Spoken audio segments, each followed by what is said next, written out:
आत्मवंदन। आप सभी स्वस्थ और मस्त होगी, यही मैं कामना करती हूँ। मैं तेजस्विनी एकलव्य ग्रुप से। मेरे पास बहुत सारे व्हाट्सएप पे मैसेज आते हैं कि मैम हमको बहुत साल हो चुके, हमने सब कुछ कर चुकी है, लेकिन हमको बच्चा नहीं ठहर रहा है।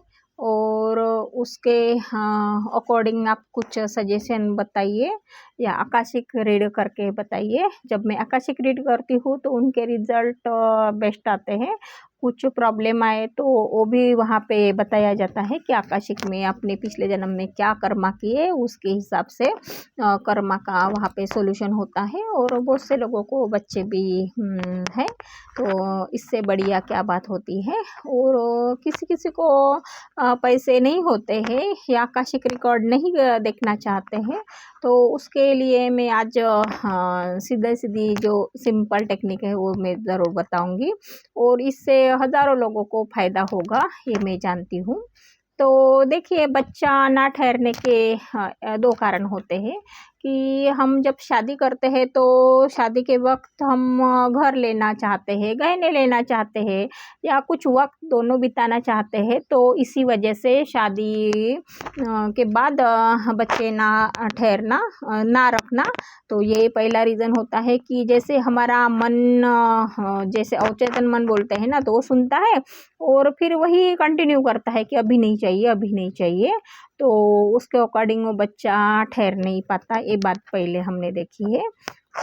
और दूसरी बात है कि बच्चों के बारे में हमेशा हम कंप्लेंट भाव में रहते हैं कि दूसरों को बच्चा गंदा है, भाभी का बच्चा या ननद का बच्चा या अड़ोसी के बच्चे, यानी हर बात बच्चे की हम कंप्लेंट करते हैं कि दूसरे के बच्चे अच्छे नहीं, खुद का बच्चा अच्छा होगा लेकिन दूसरे के बच्चे अच्छे नहीं। तो हमेशा कंप्लेंट भाव में रहोगे तो यहाँ पे हम देख पाते हैं कि वो रीज़न आपको काम नहीं आएगा। आप कंप्लेंट दोगे तो कंप्लेंट ही पाओगे और आपके जीवन में तरक्की नहीं हो पाएगी, हम ये देख पाते हैं। तो यहाँ पे कंप्लेंट ना होते हुए हमको उन बच्चों से प्यार करना होगा, उनके बारे में अच्छा लिखना होगा। देखते हैं ना कि मन, अवचेतन मन हर बात सुनता है, जैसे देखने से, बोलने से, सुनने से और कल्पना करने से वो क्षेत्र में बहुत काम होता है। जैसे हम मैजिक बुक की रीडर भी हूँ और मैजिक बुक भी सिखाती हूँ, तो जीवन के हर पहलू यहाँ पे मैजिक बुक से, जैसे जादू होती है तो जादू की छड़ी घुमाई तो सब काम होते हैं, तो वैसे भाई जीवन के काम भी होने लगते हैं। और क्या लिखना है तो बताती हूँ, लेकिन हर बच्चों से प्यार करना चाहिए, उसके बारे में अच्छा बोलो। भाई का बच्चा हो, ननद का बच्चा हो, अड़ोसी का या पड़ोसी का, जब उसके भाव बदलेंगे ना तो आपको बच्चा ठहरने में बहुत आसानी होगी। तो और दूसरी बात है, उनके अपने बच्चे के बारे में लिखना भी चालू कीजिए कि आपको कैसा बेबी चाहिए, कैसा नहीं। तो वो जैसे लिखना होता है कि मैं धन्यवाद करती हूँ कि मेरे हस्बैंड का, कि उनके वजह से मुझे एक सुंदर सा बेबी मिला है और वो बेबी बहुत प्यारा है, मुझसे बहुत प्यार करता है। जब मैं माँ बनी तो मुझे बहुत ही गौरवान्वित हुआ और मुझे माता का एक सुख मिला। तो ऐसे करके आप बातें अच्छी लिख सकते हैं, धन्यवाद धन्यवाद भी वहाँ पे लिख सकते हैं। तो मैं लिखवाती भी हूँ और उनके भी वजह से बच्चे रह जाते हैं, क्योंकि हमारा अवचेतन मन बार बार लिखने से, बार बार कल्पना करने से कि मुझे बच्चा है तो होगा ज़रूर भाई। तो कल्पना क्षेत्र बहुत बड़ा होता है। जब हम अभी एक एग्जांपल देते हैं, जब हम घर बनाते हैं तो कल्पना में पहले बनाते हैं कि हमको ऐसा घर चाहिए और फिर हाथों से ड्राइंग निकालते हैं कितनी रूम होनी चाहिए, कैसा, फिर बिल्डर को बताते हैं पैसे वगैरह जमा करके, फिर आपका आशियाना बनता है ना। तो वैसे ही जिसको बच्चा नहीं रहता तो वहाँ पे लिखना होता है, कल्पना करना होता है कि मुझे बच्चा है। और फिर आगे हम भगवान की तो मर्जी होती है, सुंदर एक बालकृष्ण का बहुत बड़ा मनमोहक चित्र लगाइए।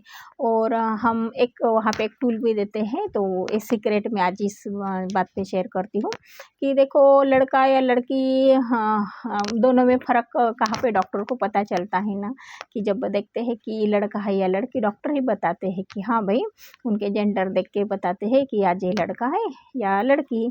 तो वहाँ पे आप जिसको लड़का चाहिए तो वही जेंडर की एक कल्पना कीजिए कि लड़के में क्या क्वालिटी होती है, तो उसको हमेशा एक देखिए, महसूस कीजिए, तो लड़का वो होगा। लेकिन बच्चा ठहरने से पहले भी उसको हमेशा इमेजिन करना होता है कल्पना में, तो ज़रूर ठहरता है।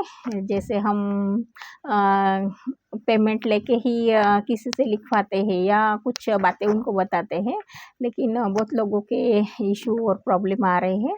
तो यहाँ पे एक बात मैं साझा करती हूँ, और जीवन आप देख पाएंगे, बेस्ट हो पाएगा, और आप एक मातृत्व का सुख भी पा पाओगे कि जीवन का सभी सुखों से बढ़िया मातृत्व का सुख होता है। मातृत्व जब आता है, एक बच्चा माँ की जब छाती से लिपट जाता है तो बहुत ही सुंदर और मनमोहक होता है कि उसके आने से एक जीवन में खुशियाँ और बहार और सब जीवन में मिलता है, और जीवन का एक आनंद ही बहुत बढ़िया होता है भाई। तो हम तो आनंद पा चुके हैं, लेकिन आपकी अभी बारी है।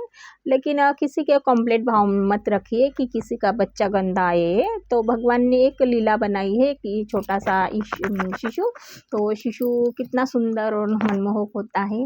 हाँ, बच्चों को लेके उसकी किलकारी सुनना, उसको दूध पिलाना, उसके पप्पा के साथ खेलना, माँ के साथ मस्ती करना, तो सभी जीव लोग मातृत्व का सुख पाना चाहते हैं। तो किसी को गंदा या भद्दा ना बोलिए। तो जैसे हम लक्ष्मी को भी गंदा और भद्दा बोलते हैं, तो लक्ष्मी हमारे पास रहती नहीं।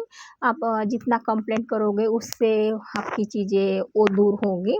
तो इसीलिए खुद से प्यार कीजिए, दूसरों से प्यार कीजिए, और प्यार ही जीवन का आधार है। मैं वो जो बोलती हूँ कि हम जो बोलते हैं वही होता है। भगवान में एक क्वालिटी होती है, तो हम भी भगवान का एक अंश है, उनका एक वंश है। तो ज़रूर ये बात जानिए और अपना जीवन एक सुदृढ़ और संकल्प से भरा पाइए कि हम यहाँ पे खुशियाँ ही पानी है तो खुशियाँ ही पाके जाएंगे।